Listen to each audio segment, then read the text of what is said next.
Hi everyone. Today we will be discussing some of the challenges that wealth businesses will be facing in the coming years due to expected changing customer behaviour, employee requirements and advancements in tech. I'm delighted today to be joined by Chloe Stuttard. Chloe is the Director of Customer and Advisor Experience at LV. So thank you, Chloe, for joining us today. Pleasure.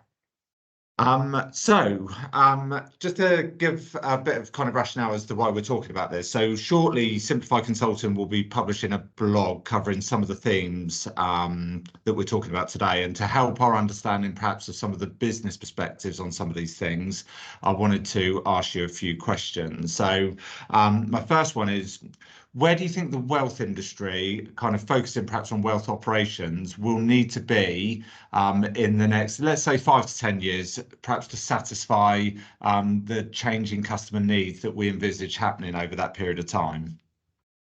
That's a very good question, Matt. Wouldn't we all love a crystal ball to see what's coming down the line in the next 10 years? I think if the last few years have taught us anything, it has reminded us that things can change very dramatically and very quickly in terms of customer behavior and customer needs, and how as businesses we can react to that. If you look back, for example, obviously COVID, but also the movements of the markets has driven different demand. The cost of living crisis has driven a huge shift in customer behavior. So I think what's really important as a wealth financial services is we must keep an eye on what is going on outside of our remit. You know, it's so important to be tracking everything that's going on and to look to be as predictive as possible, but also to recognize the limitations of that. There is only so much we can predict.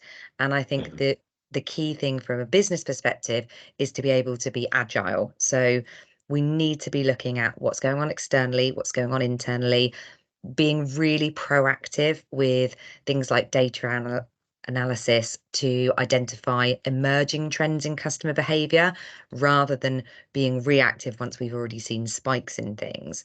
So we can do as much as we possibly can, and we should, to inform ourselves about what customers need from us and what they want from us. But really, we have to be built as an organization to be agile.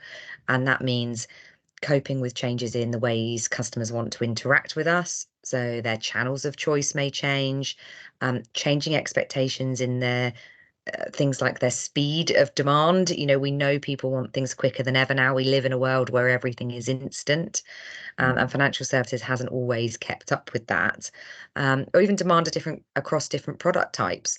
You know, as the markets have changed, we've seen some areas decline and some areas increase as people want things that are providing more stability. Yeah, brilliant. Thanks, Chloe. And so looking at kind of skill sets then of the workforce, as we kind of evolve as a business, and as you say, things can change quite quickly. How do you think that will play out in terms of some of the skill sets that businesses like yours might be looking at to allow for some of those changes that we expect to happen down the track? Yeah.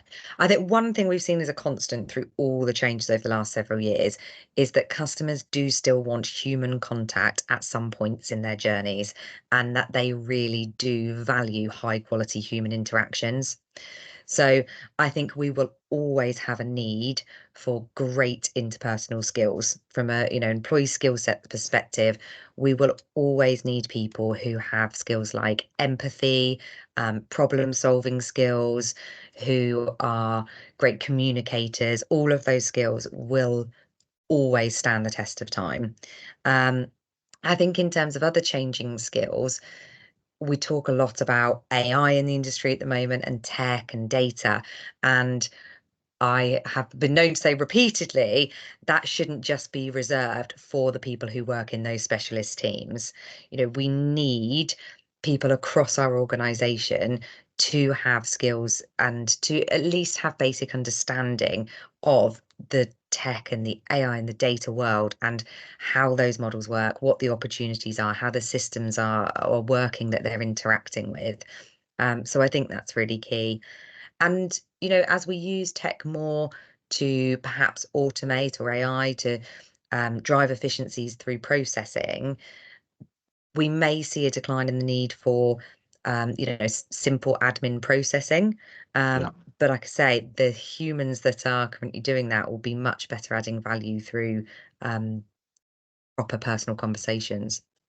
Yeah, great. Okay, thanks, Chloe. And from a so focusing on the kind of the workforce, I think we've probably all seen some change in kind of behaviour and some of the desires of people who are contemplating potential employers. So workforce and flexibility are probably more important now than they've ever been. How do you think firms will meet the workforce's changing requirements in that regard?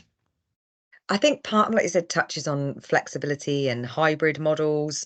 I know there's a real mix of this in the industry now. Some people are fully back to the office, some people went fully remote, and some in between.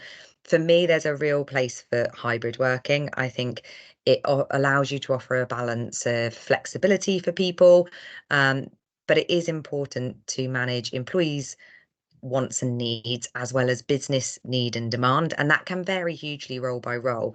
But I do think across roles there is a value of having some face-to-face interaction with your team and some collaboration space, and all the good things that go with being in person sometimes as well. I was going to say, I think especially when you're joining a new business, I guess, because it's probably one thing if you've worked with a business and you know people, you've built those relationships, and then obviously what happened with COVID is suddenly some people are having to work from home. I guess in my mind, if you're joining an organisation, and I've heard stories where people have joined an organisation during COVID and been there a couple of years and never met any of the people they work with in Yeah. person, that must be quite a strange experience.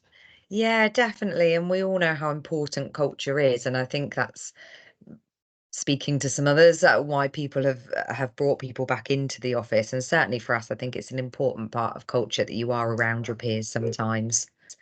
Um, I think the other thing we've seen change in the last few years is employees being much more focused on finding employers that match their own moral values, and that making sure they find a company that's the right cultural fit for them. So things like what's a company's policies on diversity, what are the things they do in their social community, what's their approach to environmental factors, things like that. And those are questions that we're actively getting asked in interviews by people. And I think that's a really positive shift. I think that's it's a really good thing culturally that people are trying to find companies that match with them.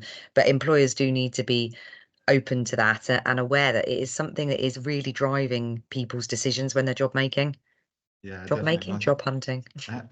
Job hunting, yeah, and I think that's been my experience as well. And I think I agree. When I've had people that I've spoken to about potential roles, and one of the first questions that they've asked before kind of remuneration is, "What's the culture like? To describe what it's like to work there." And I think I love that sort of question, and that's the sort of thing that would be really important to me. Yes, there's some other things that will be important, but actually, if it's got to align, to my view, in terms of ways of working and the type of business that you want to work for.